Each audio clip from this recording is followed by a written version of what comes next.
नमस्कार। चलिए किस्सा सुनते हैं। आप सबने सुना होगा कि जंगल का राजा शेर है।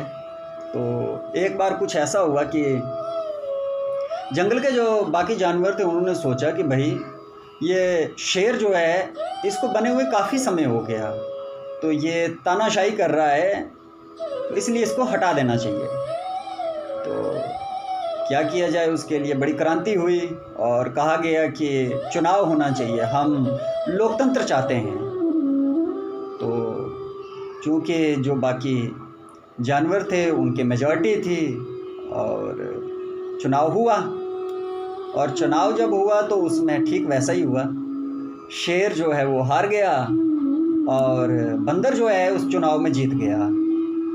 तो बंदर जो है उसको राजा बनाया गया, राज तिलक हुआ, राजगद्दी पे बंदर को बिठाया गया। उसके बाद खूब पार्टी वार्टी चली, समोसे चाउमीन्स वगैरह खूब चले और सब लोग जो थे वो खुश थे कि अब हमारा राजा जो है नया राजा बना, और सबसे बड़ी बात कि लोकतंत्र हमारे यहाँ पे स्थापित हो गया।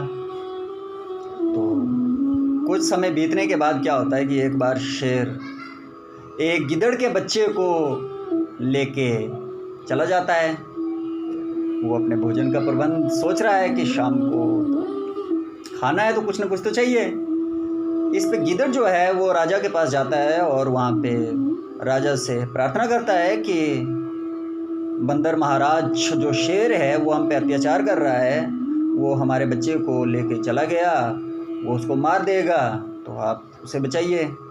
तो बंदर महाराज कहते हैं कि हमारे राज में ये अन्याय जो है ये कैसे हो सकता है, हम तो इसको बिल्कुल सहन नहीं करते, चलिए हम छुड़ाते हैं। तो बंदर और गीदड़ चले जाते हैं ढूंढते हुए। देखा कि एक पेड़ के नीचे शेर जो है वो उस बच्चे को लिए बैठा है। तो गीदड़ कहता है कि महाराज छुड़ाइए इससे और बच्चा मुझे वापस दीजिए। तो बंदर कभी एक डाल से दूसरे डाल पे छलांग लगाता है, कभी दूसरे डाल से तीसरे डाल पे छलांग लगाता है, कभी एक पेड़ से दूसरे पेड़ पे। तो खूब उछल कूद करता है बंदर, लेकिन शेर जो है वो बच्चे वापस नहीं दे रहा है। इस पे गीदड़ जो है वो बंदर से कह रहा है कि महाराज आप कुछ कर नहीं रहे हैं, ये शेर खा जाएगा बच्चे को, ये तो वापस नहीं कर रहा है। तो इस पे बंदर महाराज जो है वो बड़ा मज़ेदार जवाब देते हैं। वो गिदड़ से कहते हैं कि कोशिश तो मैं कर रहा हूँ, परिश्रम मैं कर रहा हूँ, मेहनत तो कर रहा हूँ, अगर मेरे दौड़ धूप में कोई कमी है तो वो आप मुझे बोलिए, लेकिन आप मुझे ये नहीं बोल सकते कि आप कुछ नहीं कर रहे हैं। तो बस इतना ही कहना था।